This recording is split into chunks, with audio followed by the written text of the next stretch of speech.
mga boss, dahil marami nagtatanong paano natin ginawa ang tail tidy para sa SRA, share natin yan ngayon.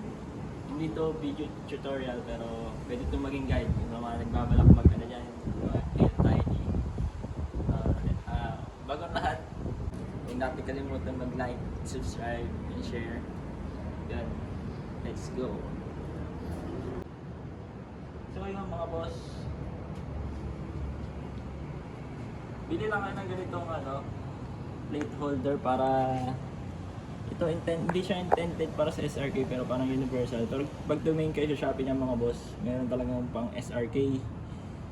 Tapos ang ginawa ko dito mga boss, nakabutas yan siya. Dalawang lang. Tapos yung wiring niya mga boss, nakabutas din lang yan dito. Sa video. Yan. Binutas din natin yan siya boss, tapos nakabalot.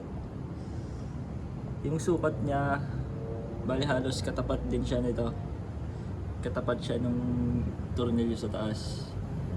Tapos, sige, layo mo. Ipakita natin yung position niya. Dito sa side. Ganito yung itsura niya mo boss, sa side view. Sige, side mo pa. Yan, ganyan lang siya mga boss. Naka-zip tie lang. Tapos yung wiring niya sa signal light tsaka sa plate light, galing yan siya dito boss, dun sa stock na mudguard niya.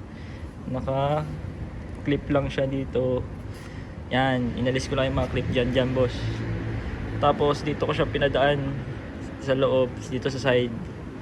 Papasok lang lahat dito sa side. Inalis natin ito mga boss, tong seat niya dyan sa loob, papunta sa likod para maging malinis yung niya, wirings. Tapos yung sa nagtatanong din dito, kasi yung mudguard natin mga boss, kasama na yung niya, chain adjuster. Kaya kailangan bumili. Itong nabili kong chain adjuster pang SRK 600. Kaso malaki pala siya. Pinaano ko pa. Pinagawan pa ng paraan para lumiit yung niya. Ayun lang mga boss. Ayun pala mga boss, sa mga nagtanong sa comment section, sasagutin natin yan ngayon. Sa tanong nga pala ni Sir Jess Dela, magkano nagastos sa elbow mo, Pops? Bale, ganito yung Pops, no?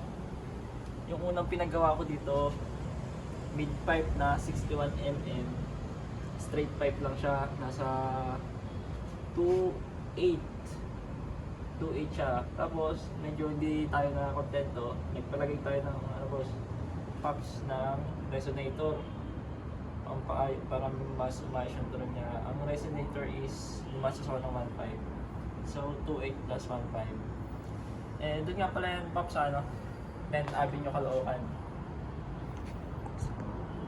Kung gusto mong sa mga nagbabalak mag-muffler, magbaba ng pipe doon, budget meal na elbow, magagaling sila doon. Kung anong gusto mong position ng pipe mo, may gawin nila.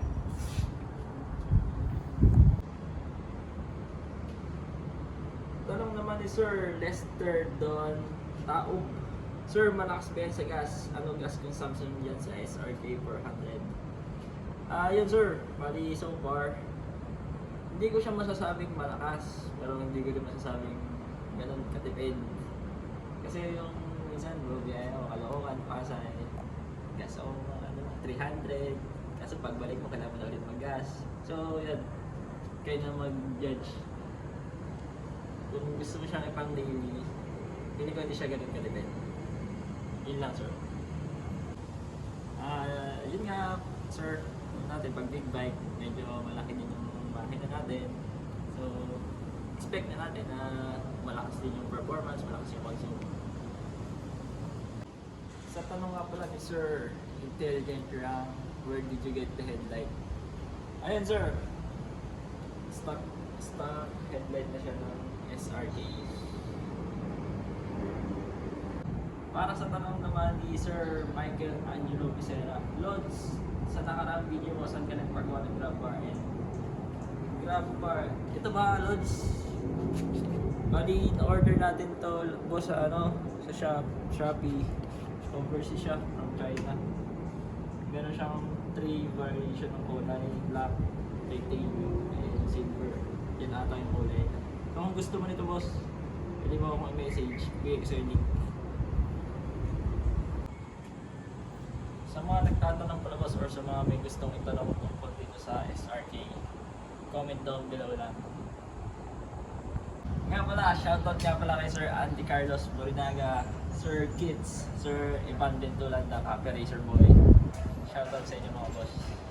Shoutout din pala sa QJ Motor Group.